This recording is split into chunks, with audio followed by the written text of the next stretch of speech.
जा रहे हैं उसका नाम है आपका मेंसुरेशन। और मेंसुरेशन में किस चैप्टर के बारे में बात कर रहे हैं? वॉल्यूम। हिंदी में कहा जाता है क्षेत्रमति और आयतन। इससे संबंधित पेपर में बहुत सारे क्वेश्चन पूछे जाते हैं। देखिए कुछ लोग इससे डरते हैं, मैं आपको समझाऊंगा। यदि आप कितने भी कंफ्यूज हो आपको इतना घुस कर दिया जाएगा, कैसा भी क्वेश्चन हो। देखिए समझते हैं क्वेश्चन के जरिए। पहला क्वेश्चन, घनाभ के बारे में बात करेंगे। घनाभ का आयतन होता है L गुना B गुना H। इंग्लिश में घनाभ को कहा जाता है क्यूबॉइड और उसका क्या बताना है? वॉल्यूम। आयतन को क्या कहा जाता है? वॉल्यूम। जानते हैं सवाल की तरफ। पहला सवाल दिया हुआ है तो घनाभ की क्या दे रखी है? लंबाई। लंबाई कहते हैं L को। L बराबर कितनी दे रखी है? 15। चौड़ाई B बराबर कितनी दे रखी है? 10। और गहराई H बराबर कितनी दे रखी है? 4। अब इसका क्या पूछा भैया? आयतन पूछा। तो आयतन का मैंने अभी आपको एक फॉर्मूला बताया, L गुना B गुना H। तो L गुना B गुना H गुना करूं 15 दिशा में 150 चौका 600। तो इसका आंसर कितना आ गया? 600। आसानी से समझ में आ गया होगा। हमने क्या करा? L गुना B गुना H आयतन का फॉर्मूला होता है। L गुना B गुना H की गुना करी तो कितना आया? 600। देखो कितना ईजी हुआ। और भी क्वेश्चन ईजी है। अगला क्वेश्चन देखिए। अगला क्वेश्चन सेम, इसमें भी आयतन पूछा। तो कैसे निकालेंगे भाई? L का मान कितना दे रखा है? ये L का मान है, ये B का मान है, ये H का मान है। ठीक है। जब भुजा ना लिखे तो L B H ही होती हैं जो लगातार भुजा होती हैं। तो कैसे करेंगे? वही तरीका, L का मान 10, B का मान 4 और H का मान 3। तो 4 दिशाम 40 तिया 120। तो आंसर कितना आ गया? 120। ऑप्शन नंबर चौथा। समझ में आ गया होगा। अगला क्वेश्चन देखिए। अगला क्वेश्चन भी ऐसे दिया हुआ है। बस पहले आयतन पूछा था, इस बार क्या पूछा? इसका विकर्ण पूछा। तो देखिए विकर्ण का फॉर्मूला क्या होता है, वहाँ मैंने लिखा नहीं था, समझा देता हूँ। विकर्ण का फॉर्मूला होता है L square plus B square plus H square और उसका भी अंडर रूट। डरने वाली कोई बात नहीं, क्या करने हैं? स्क्वायर करके जोड़ने हैं। तो 24 का स्क्वायर कितना होता है? L दे रखा, 24 का स्क्वायर होता है 576 प्लस 8 का स्क्वायर होता है 64 और यहाँ पर दिया हुआ 6 का स्क्वायर कितना होता है? 36। तो 36 और 64 होते हैं 100 में 576 जोड़ा तो कितना हो गया? 676। लेकिन इसके ऊपर भी क्या दिया हुआ? अभी अंडर रूट। तो 676 कितने का अंडर रूट होता है? तो 676 का अंडर रूट होता है 26। 676 किसका वर्ग होता है? 26 का। एक बार फिर समझा देता हूँ। फॉर्मूला क्या होता है? L square B square H square. ठीक है। L का मान कितना दे रखा है? L का मान दे रखा है 24। B का मान कितना? 24 का वर्ग 576, B का मान 8 का वर्ग 64 और यहाँ पर ये क्या दिया हुआ? H का मान 6 का वर्ग 36।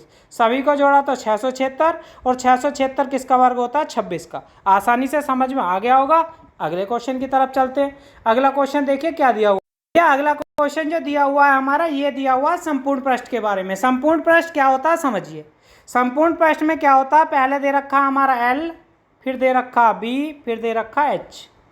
संपूर्ण पृष्ठ में क्या होता है? पहले तो 2, इसका फॉर्मूला होता है 2 into LB plus BH plus HL।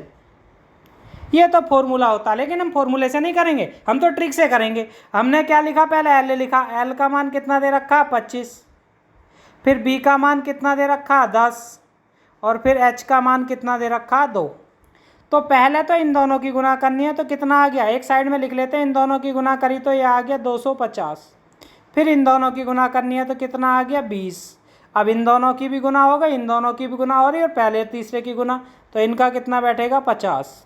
तो 50 और 250 300 और 20 320। तो टोटल कितना हो गया? 320। ऊपर कहा कि इसका दुगुना बताना। तो 320 का दोगुना कितना होता है? 640। आसानी से समझ में आ गया होगा। एक बार फिर समझा देता हूँ। फॉर्मूला तो ये होता है जो ऊपर दिया हुआ है। मैंने फॉर्मूले से नहीं करा। L का मान लिखा, B का मान लिखा और H का मान लिखा। तो पहले L और B की गुना करेंगे। कभी भी संपूर्ण पृष्ठ पूछे, पहले दोनों की गुना 250, फिर अगले दोनों की गुना 20, फिर पहले और तीसरे की गुना 50। तीनों को जोड़ा 320 और उसका दुगुना कितना होता है? 640। अब जानते हैं अगले क्वेश्चन की तरफ। अगला क्वेश्चन दिया हुआ है। अब इसका फिर विकर्ण पूछा है। तो विकर्ण का फॉर्मूला मैंने अभी बताया था, क्या होता है? L square plus B square plus H square और उसका अंडर रूट।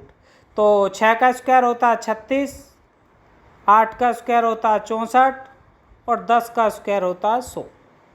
तो सभी को जोड़ा 100 और 100 200। अब 200 का क्या करना? Under root. या तो सवाल का आंसर ऐसा देगा कभी कभी क्या करेगा, 200 के टुकड़े करेगा, 100 दूनी 200, तो 100 तो 10 का वर्ग होता है, जो किसी का नहीं होता उसे कहाँ रहने देते हैं, अंडर रूट में। तो इसका आंसर 10√2 भी आ सकता है। आसानी से समझ में आ गया होगा, नहीं आया तो एक बार और समझा देता हूँ। कभी भी विकर्ण पूछे तो इसका फॉर्मूला होता है पहले का वर्ग, दूसरे का वर्ग, तीसरे का वर्ग, तीनों को जोड़ लिया, तो जोड़ा तो कितना है, 200। अभी अंडर रूट है, अंडर रूट करा तो 200 का अंडर रूट, ये भी आंसर हो सकता है। कभी कभी क्या करता है, 200 के टुकड़े कर दे, 100 दूनी 200, तो 100 तो होता है 10 का वर्ग, जो किसी का नहीं होता रूट में, तो इसका आंसर कितना आ गया, 10√2। दोनों सही हैं, जैसा पेपर में दे ऐसा आंसर दे सकते हैं। अगला क्वेश्चन देखिए। अब हमारे घनाभ के खत्म हो गए, अब किसके आते हैं, घन के। घन में 3 फॉर्मूले होते हैं। घन का मतलब होता है किसी संख्या की पावर 3। एक होता वक्रपृष्ठ, वक्रपृष्ठ क्या होता है, 6a²। और एक होता विकर्ण, विकर्ण क्या होता है, घन में घन की पावर कितनी होती है, 3। तो घन में तो भुजा√3 होता है और वर्ग में भुजा√2 होता है। ठीक है, दोबारा समझा देता हूँ। अब सवाल के जरिए जानते हैं। पहला सवाल देखिए, पहला सवाल दिया हुआ, घन का आयतन बताना, इसकी भुजा 10। तो आयतन क्या होता, मैंने बताया आयतन होता पावर 3, बस सिंपल 10 की पावर 3। तो 10 की पावर 3 कितनी होती है, 1000। बस हो गया, आसानी से समझ में आ गया। घन का मतलब होता है किसी संख्या की पावर 3, तो 10 की पावर 3 कितनी हो गई, 1000। बस छोटा सा सवाल खत्म। अगला क्वेश्चन देखिए। अब घन की भुजा दे रखी है 12, फिर आयतन पूछ लिया, तो फिर ऐसे निकाल देंगे। कैसे निकालेंगे, घन की भुजा दे रख, घन का मतलब होता है पावर 3 और संख्या कितनी दे रखी है, 12, और 12 की पावर 3, 12 का घन होता है 1728। आप जितने ज़्यादा घन याद करेंगे उतना ही आपका मैथ आसान हो जाएगा। घन ज़्यादा से ज़्यादा 15 तक याद करें। ठीक है, अगला क्वेश्चन देखिए। अब अगला क्वेश्चन फिर घन का क्या पूछा इस बार, वक्रपृष्ठ। तो पहले हमें वक्रपृष्ठ का फॉर्मूला पता होना चाहिए। अभी लिखवाया था मैंने, क्या होता है, 6a²। 6 और भुजा कितनी दे रखी है, 8। 8 का वर्ग कितना बैठेगा, एक ही जगह क्या रखना, 8, और उसकी पावर 2 है, तो 8 की पावर 2। तो 8 का वर्ग तो होता है 64, और किसकी गुना हो जाएगी, 6 की। तो 6 चौक 24 का 4, हासिल लगे 2, 6 छंग 36 और 2 38, तो कितना आ गया, 384। आसानी से क्वेश्चन समझ में आ गया होगा। अब जानते हैं अगले क्वेश्चन की तरफ। अगला क्वेश्चन दिया हुआ, घन की भुजा 10 है, तो इसका वक्रपृष्ठ सेम फॉर्मूला अभी लिखा था मैंने, क्या लिखा था, 6a²। ठीक है, तो 6, a का मान कितना, 10, तो 10 का वर्ग 100, तो इसका आंसर कितना आ जाएगा आपका, 600। देखो कितने आसान क्वेश्चन है। यदि आपको फॉर्मूले पता हो तो क्वेश्चन बहुत ईजी हैं। जो लोग डरते हैं वो अब नहीं डरेंगे। देखिए अगला क्वेश्चन। अगला क्वेश्चन दिया हुआ भैया, अब इसमें क्या दिया हुआ, घन की भुजा दे रखी है 12, विकर्ण पूछा, तो मैंने विकर्ण का एक फॉर्मूला बताया था। क्या बताया था, भुजा√3। ठीक है, भुजा कितनी दे रखी है, 12, और √3 फॉर्मूले में ही है। बस हो गया क्वेश्चन का आंसर। कितना आ गया, 12√3। भाई घन की भुजा दे रखी है 12 और √3 फॉर्मूले में ही है, तो कितना हो गया, 12√3। अब जानते हैं अगले क्वेश्चन की तरफ। अगला क्वेश्चन दिया हुआ है, घन का विकर्ण दे रखा है, तो विकर्ण का फॉर्मूला क्या होता है, अभी बताया था मैंने, भुजा√3, और दे कितना रखा है, 24√3। अब मैंने इसके बराबर में क्यों रखा, क्योंकि घन का, इन्होंने कहा घन का विकर्ण दे रखा, विकर्ण तो इतना होता है, जो दे रखा सामने लिख दो, √3 से √3 खत्म। तो घन की भुजा पूछिए तो भुजा कितनी आ जाएगी, 24। आसानी से समझ में आ गया होगा। यदि विकर्ण दिया तो सबसे पहले हमें तो अपना फॉर्मूला लिखना है, जो दे रखा हो सामने लिखना है। तो √3 से √3 खत्म, ए का मान कितना आ गया, 24। अब जानते हैं अगले क्वेश्चन की तरफ। अब क्वेश्चन आएंगे आपके किस केस में, बेलन के। तो बेलन में क्या होगा, एक तो बेलन का आयतन होता है, एक वक्रपृष्ठ होता है, एक संपूर्ण पृष्ठ होता है। इन पर सबसे ज़्यादा क्वेश्चन पूछे जाते हैं। तो घन का आयतन क्या होता है, πr²h। ठीक है, इसका होता है 2πrh, और इसमें होता है 2πrh + r। बस आप 3 फॉर्मूले तो 3 फॉर्मूले बेलन में याद कर लो, कोई भी क्वेश्चन गलत नहीं होगा। अब जानते हैं सवालों की तरफ। फॉर्मूले कब याद होंगे, जब हम सवाल निकालेंगे। तो अब देखिए फॉर्मूला अपना आप याद हो जाएगा। तो आयतन पूछा है, तो आयतन का फॉर्मूला पढ़ा था अभी हमने, πr²h। इसमें कोई मैथ का खास नहीं है, बस आपको मान रखने हैं।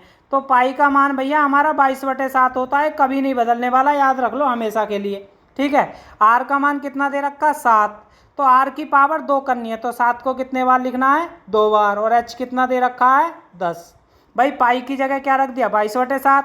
आर की पावर 2 है, तो आर कहते हैं त्रिज्या को, तो त्रिज्या कितने बार लिखनी पड़ेगी, 2 बार। ठीक है, और एच कहते हैं ऊंचाई, कितनी दे रखी है, 10। 7 से 7 खत्म, 22 के साथ में करी तो कितना हो गया 154, और 10 की गुना करूंगा तो क्या लग जाएगी 0। तो आसानी से समझ में आ गया होगा, इसका आंसर कितना आ गया 1540।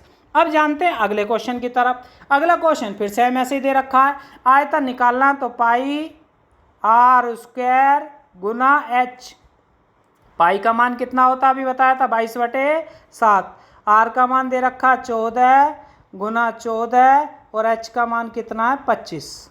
तो 7 से कितने बार कटा 2 बार, इस बार गुना थोड़ी बड़ी होने वाली है, तो 25 दूनी 50 गुना 25 दूनी 50 तो ये हो गया, गुना 14 और गुना 22।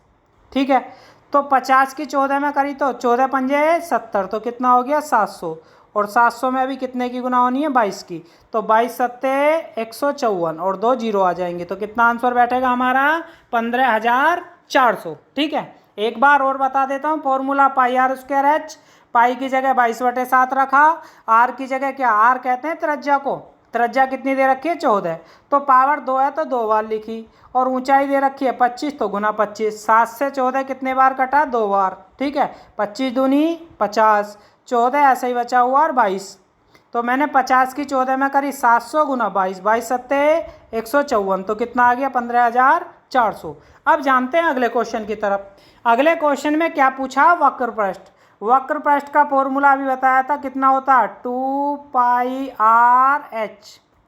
2 ऐसा का ऐसा ही, पाई का मान कितना होता 22/7 जो कभी नहीं बदलने वाला, आर का मान 7, और एच कितनी दे रखी है 12।